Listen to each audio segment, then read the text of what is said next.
ধরে কোনো রকম ব্লগ দিইনি। তো আমাকে অনেকেই জিজ্ঞেস করছিলে যে আজ ব্লগ আসেনি কেন।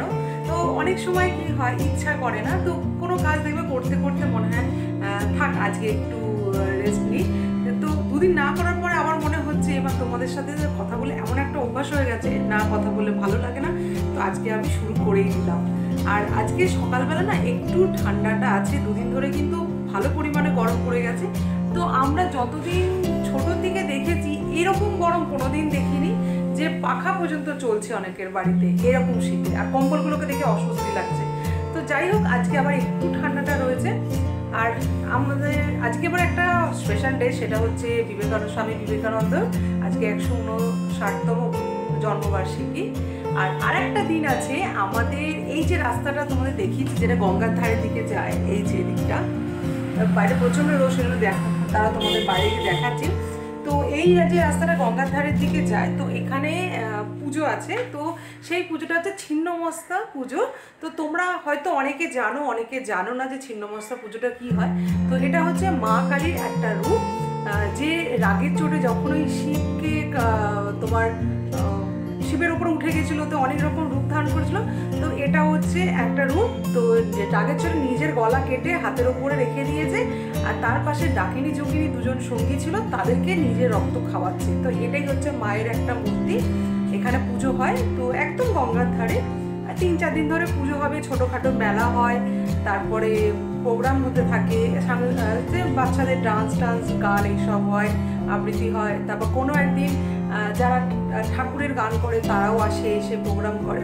তো এরকম হয়। তো এই বছর করোনার জন্য জানি না কতটা কি হবে, তবে প্যান্ডেল হয়েছে, লাইটিংও হয়েছে, তো সেটা আমি গিয়ে দেখে এসেছি। তো আজকে রাত্রে, এটা হচ্ছে অমাবস্যাতে পুজোটা হয়, তো অনেক রাতে পুজো হবে। তো সন্ধেবেলা যাবো, সন্ধেবেলা গিয়ে রিও আমি একটু ঘুরে আসবো।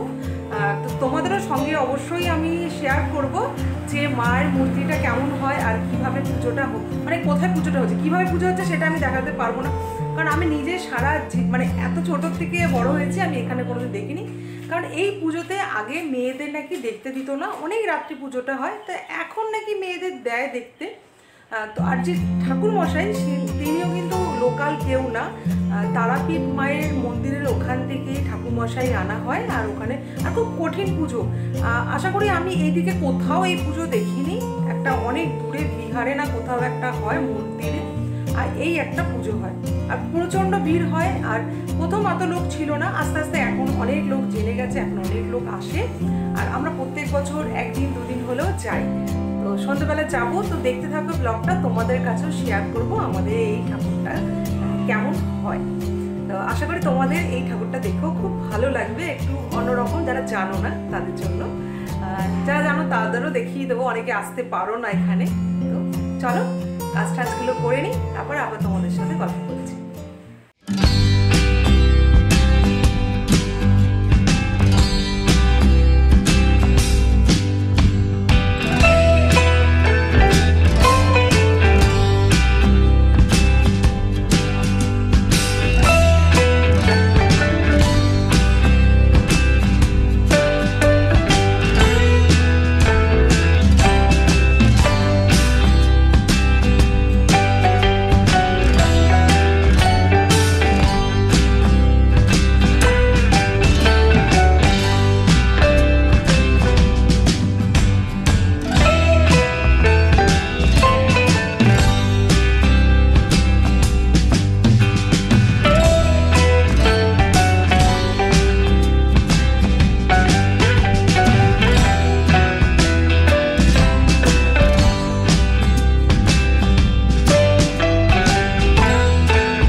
না লালন ছাড়িয়েছে? তুমিও ছাড়াচ্ছ? বাপরে, কত কাজের ছেলে। এবার থেকে ছুঁড়ে ছুঁড়ে নিচে কেন ফেলছো? খোসা যাই হোক, খোসাটাকে কেন নিচে ফেলছো? মানে তুমি এবার থেকে মটরশুঁটি আসলে তুই ছাড়াবি, ঠিক আছে? হ্যাঁ হ্যাঁ, ওই মটর তো এখন উইন্টারে সবসময় আসে। ছুঁড়ে ছুঁড়ে ফেলে না, খোসাগুলো তোমার পাশে রাখো। শেষ হয়ে আসছে আর নেই? কত কাজের ছেলে আমার, সব মটরশুঁটি ছাড়াচ্ছি।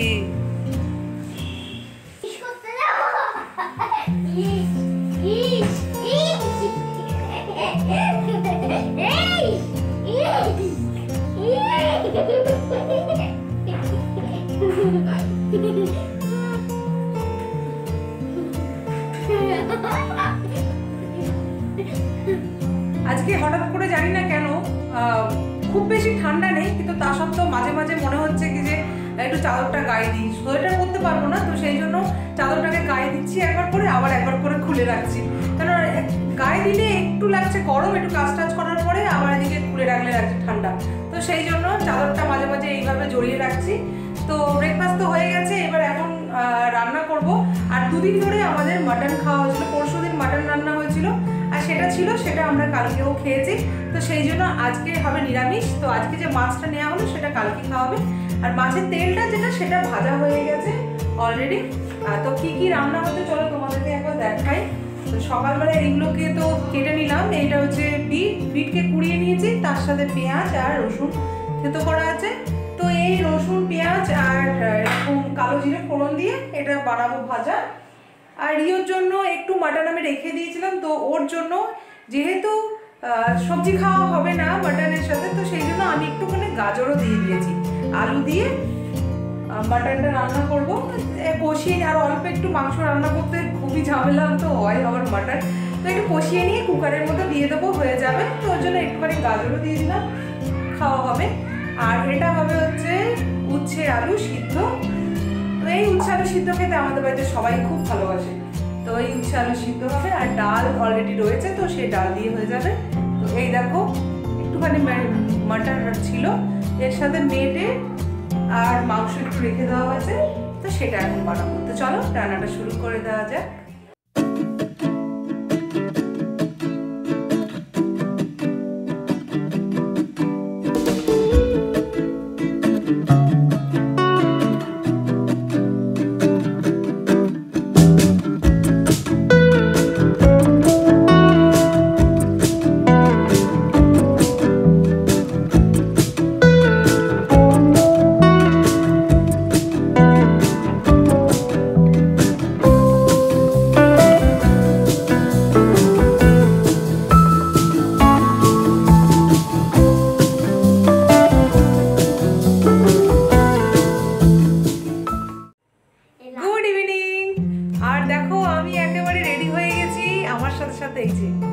দেখা মুখটা,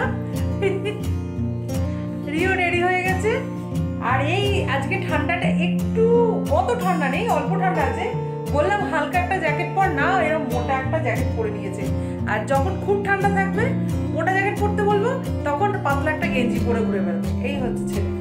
আর রেডি হয়ে গেছি। আর আমি আর রিও একা যাবো না, আমাদের পেছন দিকে যে রূপাদি আছে, রূপাদি আর ওর ছেলে, তো আমরা চারজনে মিলে দুটো বাচ্চাকে নিয়ে আমরা বেরোবো।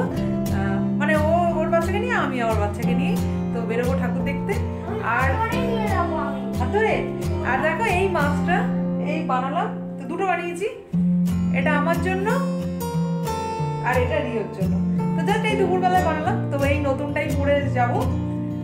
আর আমাদের বাড়ির সামনে দিয়ে অলরেডি গাড়ি সন্ধ্যের দিকে যাওয়া আসা শুরু করে দিয়েছে, প্রচুর পরিমাণে টোটো অটো সব যাওয়া আসা শুরু হয়ে গেছে।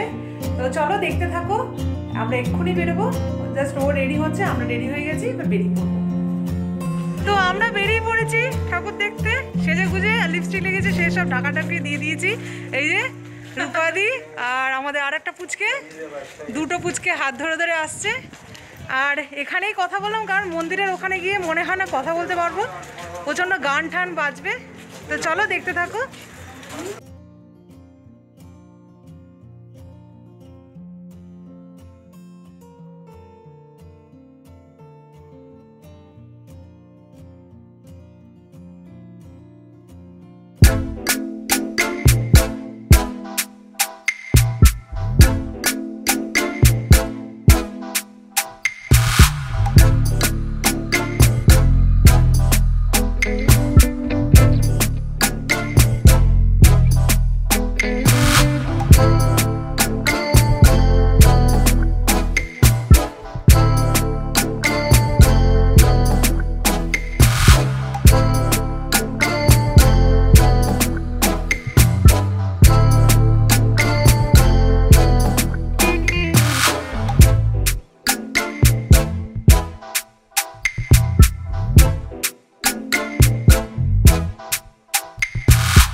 গেছে, জাস্ট এইমাত্র বাড়িতে ঢুকলাম। আর এখনো পর্যন্ত বেশ ভালোই ভিড় হচ্ছে। যত রাত হবে আরও লোকের ভিড় বাড়তেই থাকবে, যেহেতু অনেক রাত্রেই পুজোটা হয়। আর অন্যবারের তুলনায় এবার ভিড়টা একটু কম আছে, তো কালকেও বেশ ভিড় থাকবে। পুজো তো রাত্রে বললাম, সবাই বেশ পুজো টুজো দিচ্ছে, ভালোই লাগলো। আর অনেক মেলা, অনেক ভিড়, সে তো দেখতেই পেলে। আর আজকে একটুখানি খেলামও অনেকদিন পর। তো যাই হোক, তোমাদের কেমন লাগলো আমাদের এই পুজোর মেলা ঠাকুর, তো সেটা কমেন্ট করে জানাতে একদম ভুলো না। যারা আমার চ্যানেলে নতুন তারা প্লিজ আমার চ্যানেলকে সাবস্ক্রাইব করে রেখে দিও, পাশে থাকা বেল আইকনটা অলে ক্লিক করে দিও।